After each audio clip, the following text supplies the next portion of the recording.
Voice of మంజాల్సింటికి స్వాగతం సుస్వాగతం. Cockroach వ్యవస్థాపక అధ్యక్షుడు అభిజిత్ ఈరోజు ఢిల్లీ వచ్చాడు. వచ్చి జంతర్ మంతర్ వద్ద శాంతియుతంగా నిరసన కార్యక్రమం తెలియజేశాడు. అక్కడికి వేలాది మంది స్టూడెంట్స్ రావటం నిజంగా ఇదొక వండర్. ఎందుకంటే ఆయన ఒక రాజకీయ పార్టీ అధ్యక్షుడు కాదు, ఒక పార్టీతో ఆయన ప్రయాణం చేసిన వ్యక్తి కాదు. జస్ట్ ఒక ఇన్స్టాగ్రామ్లో కాక్రోచ్ పార్టీ తన సిద్ధాంతాలు ఏంటంటూ చిన్న 4 వాక్యాలు రాశాడు అంతే. అది ఎంత సంచలనం అయిపోయిందంటే ఈరోజు ఏ రాజకీయ పార్టీకి లేనంత ఫాలోయింగ్ ఆ ఇన్స్టా పేజ్కి ఉంది. కాక్రోచ్ జనతా పార్టీ అనే పేరుతో ఆయన విడుదల చేసినటువంటి ఆ పేజ్ దాదాపు 2 కోట్ల మంది ఫాలోవర్స్ ఉన్నారు. మొన్న ట్వీట్ చేస్తూ నేను ఢిల్లీ వస్తాను, నా మాతృదేశాన్ని నేను తిరిగి వస్తాను, నాకు రాజ్యాంగం మీద నమ్మకం ఉంది, బహుశా నన్ను ఎయిర్పోర్ట్లోనే పోలీసు వాళ్ళు అరెస్ట్ చేయొచ్చు అని అనుమానాన్ని కూడా వ్యక్తపరిచాడు.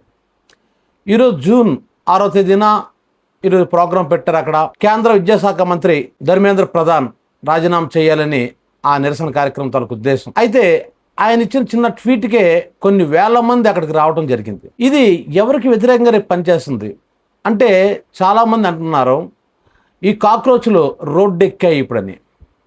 రోడ్డు ఎక్కడం పెద్ద చిత్రం కాదు, కాకపోతే ఈ కాక్రోచ్లు అసెంబ్లీలోకి పార్లమెంట్లోకి వెళ్ళగలగాలి.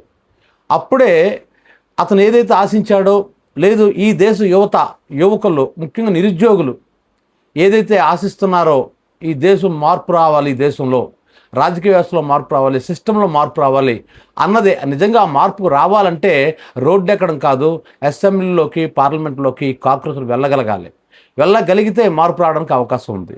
అయితే ఈ లోపున ఈ పార్టీని ఏదైతే కాక్రోచ్ జనతా పార్టీని ఎవరైనా రాజకీయ పార్టీ హైజాక్ చేయడానికి అవకాశం ఉంది. గతంలో కూడా మనం చూసాం, అన్నా హజారే చేసినటువంటి ఒక ఉద్యమం బీజేపీ ఎలా క్యాష్ చేసుకుందో.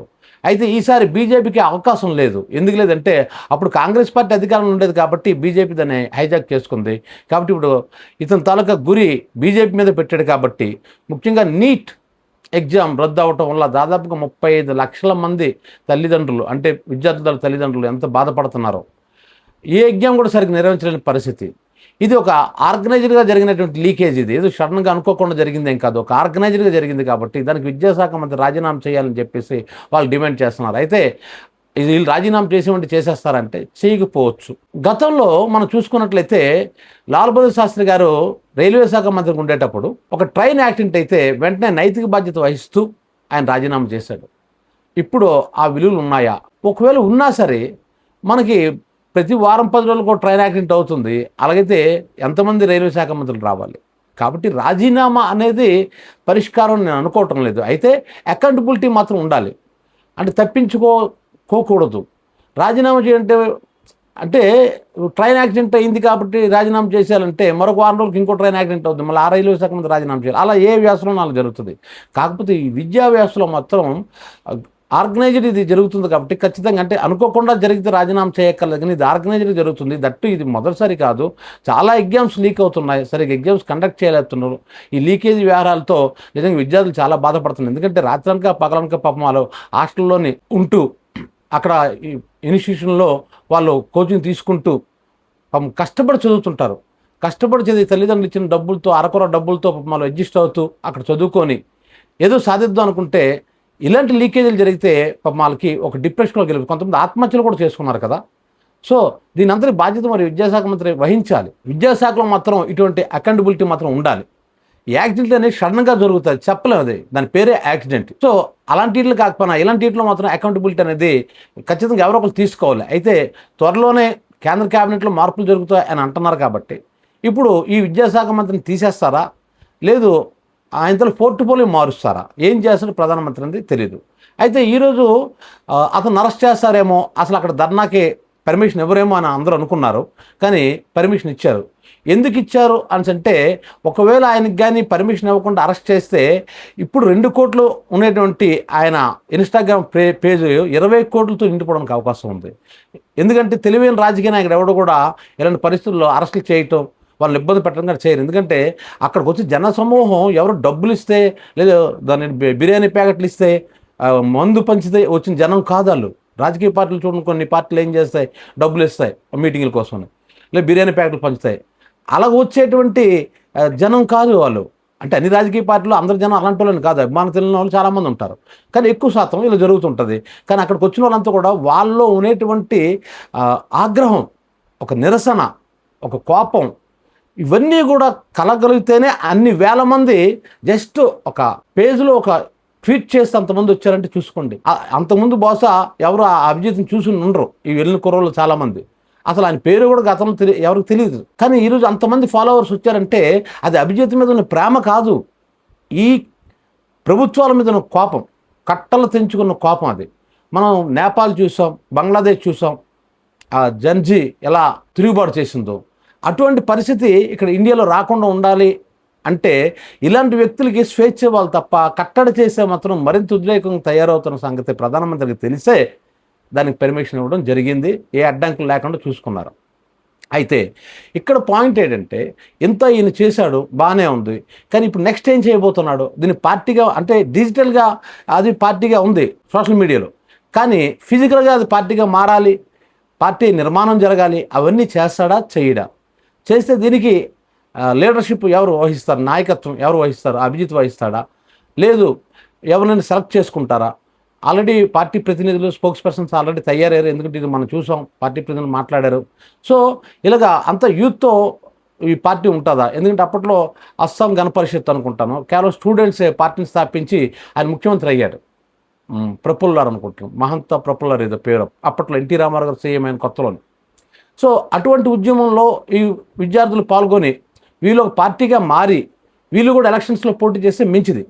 అయితే భారతీయ జనతా పార్టీకి ఉన్న పెద్ద ఇదేంటంటే ఎవరైనా సరే మోడీని కానీ ప్రశ్నిస్తే వెంటనే ఏమంటారంటే ఇదిగో వెనకాల పాకిస్తాన్ ఉంది, లేదా అమెరికా ఉంది, వీళ్ళకి ఎక్కడికైనా ఫండ్స్ వస్తున్నాయి, ఇలాంటి పుకార్లు లేవదీయటం, మళ్ళీ సోషల్ మీడియాలో ఇలాంటి పోస్టులు పడడం కూడా చేస్తుంటారు. అంటే మోడీని ఎవరు ప్రశ్నించకూడదు, ఇది వీళ్ళ ఉద్దేశం. ప్రశ్నిస్తే అది దేశద్రోహి, ఈ టైప్లో మాట్లాడుతున్నారు. దేశం వేరు, వ్యక్తి వేరు, ఆ రెండింటి మధ్య తేడా తెలియకుండా మాట్లాడే జనాలు చూస్తే ఏమనాలో కూడా అర్థం కావట్లేదు.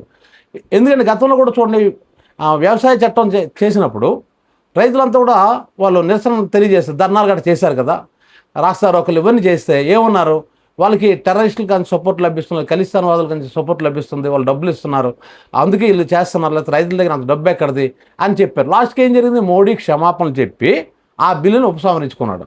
మరి వాళ్ళకి టెర్రరిస్టులతో సపోర్ట్ ఉంటే మరి మోడీ ఎందుకు క్షమాపణలు చెప్పినట్టు? ఎందుకు ఆ వ్యవసాయ బిల్లుని వెనక్కి తీసుకున్నాడు, రద్దు చేశాడు?